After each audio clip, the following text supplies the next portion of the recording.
సమాజంలో మార్పును తీయడానికి ఎంతో కృషి చేసిన మహావ్యక్తి. అటువంటి వ్యక్తికి నివాళి అర్పించుకోవాల్సిన ఆవశ్యకత ఎంతైనా ఉంది.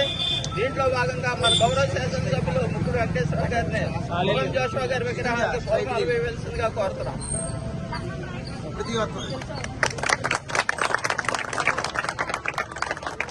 అలాగే దిశభ్య కమిటీ సభ్యులు కట్మంటి రామకృష్ణ గారిని కూడా విగ్రహానికి పూలమాలలు వేయవలసిందిగా కోరుతున్నాం. అలాగే మాజీ మున్సిపల్ చైర్మన్ గారు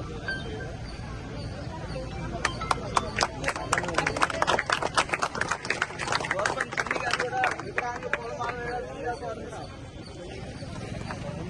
అలాగే బీజేపీ నాయకులు పట్టణ అధ్యక్షులు రామచంద్రరావు గారిని కూడా విగ్రహానికి పూలమాలలు వేయవలసిందిగా కోరుతున్నాం.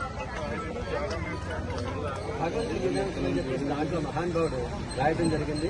ఆ పుస్తకం అందరూ కూడా చదవదగినటువంటి పుస్తకం. నా దగ్గర ఉండేది 86 ఫ్లడ్ లో తడిసిపోయింది అనమాట. 86 ఫ్లడ్ లో తడిసిపోయి పుస్తకం పాడింది.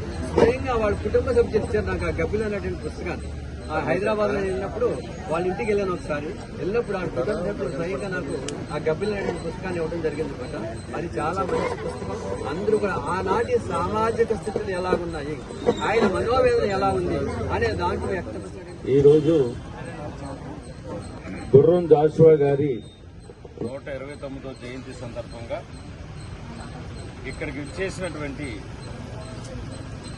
వివిధ హోదాలో ఉన్నటువంటి నాయకులకు, పత్రికా సోదరులకు నా యొక్క నమస్కారాలు. విద్యార్థులకు మీ అందరికీ కూడా గుర్రం జాషువా గారి జన్మదిన శుభాకాంక్షలు తెలియజేస్తా ఉన్నాను. 1895 సెప్టెంబర్ 20వ తారీఖుని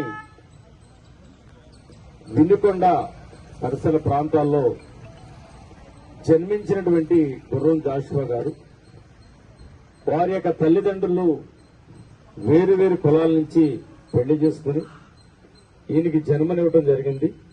ఈయన చిన్ననాటి నుంచి కూడా చదువుకున్నటువంటి రోజుల నుంచి కూడా ఈ సమాజం పట్ల, సమాజంలో జరుగుతున్న రుగ్మతల పట్ల అవగాహన కలిగి ఉండి ఈయన ఉన్నత చదువులు చదివి అక్కడ గుంటూరులోనే లూథరన్ హై స్కూల్ సంబంధించిన సంవత్సరాల పాటు ఆయన ఉపాధ్యాయుడిగా పనిచేస్తూ, అంతేకాకుండా రెండవ ప్రపంచ యుద్ధంలో కూడా ఈయన ఒక సైనికుడిలాగా కూడా పనిచేసి ఆ యుద్ధం జరుగుతున్న ప్రాంతంలో ఈయన యొక్క సేవలు కూడా ఆ యుద్ధంలో జరిగినటువంటి పరిస్థితి ఉంది.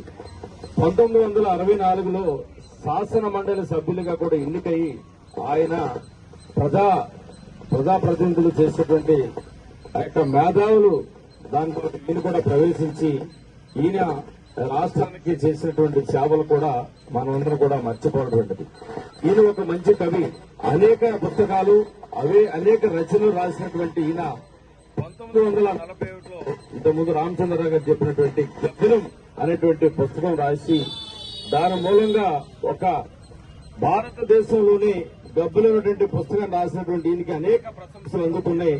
ఆయన ఆ గబ్బిలం గురించి రాసినటువంటి ఏదైతే ఉందో దాని అందరూ కూడా అన్ని వర్గాల అన్ని ప్రజలు కూడా దాన్ని ప్రశంసించిన పరిస్థితి ఆనాడు ఆయన చేసిన పరిస్థితి ఉంది. దానికి అనేక బిరుదులు కూడా ఆయనకి వచ్చినటువంటి సందర్భం కూడా ఉందని చెప్పని కూడా తెలియజేస్తా ఉన్నా. ఆయన ఈ సమాజంలో ఉన్నటువంటి అనేక సంఘ సంస్కర్తలు, సమాజంలో ఉన్నటువంటి ఇతర ఏ విషయాలైతే ఈ సమాజం పట్ల ప్రజాసేవకుడుగా ఆయన ఒక సంఘ సంస్కర్తగా ఆంధ్ర రాష్ట్రం నలుమూలలో కూడా తిరుగుతూ ఎంతో ఆయన చేసినటువంటి సేవలు కానీ కృషి కానీ ఉందని చెప్పని కూడా ఈ సందర్భంగా తెలియజేస్తా ఉన్నా. కాబట్టి ఆయన ఏదైతే రచనలు రాశాడో అది ప్రతి ఒక్కరు కూడా చదవాల్సిన అవసరం ఉంది.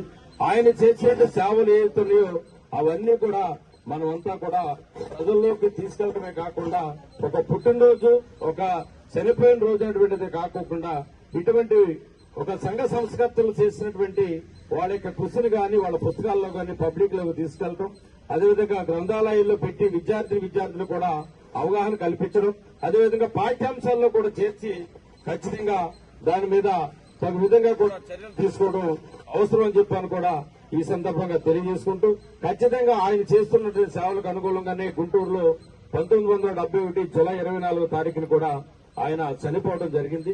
ఖచ్చితంగా ఆయన యొక్క పుట్టినరోజు జయంతులే కాకుండా ఆయన చేసినటువంటి సేవలను విద్యార్థుల్లోకి తీసుకెళ్లి అనేక మంది చేసినటువంటి సంఘ సంస్కర్తలుగా పనిచేసే వ్యక్తుల గురించి వాళ్ళు రచించిన రచనల గురించి కూడా ప్రజల్లోకి తీసుకెళ్లాల్సిన అవసరం ఎంతైనా ఉందని చెప్పని ఈ సందర్భంగా తెలియజేసుకుంటూ ఈ యొక్క మంచి కార్యక్రమానికి నన్ను కూడా భాగస్వామ్యం చేసినటువంటి ఇక్కడ ఉన్న పెద్దలందరికీ కూడా వారి అభిమానులందరూ కూడా పేరు పేరున ప్రత్యేకంగా అభినందనలు కృతజ్ఞతలు తెలియజేస్తారు.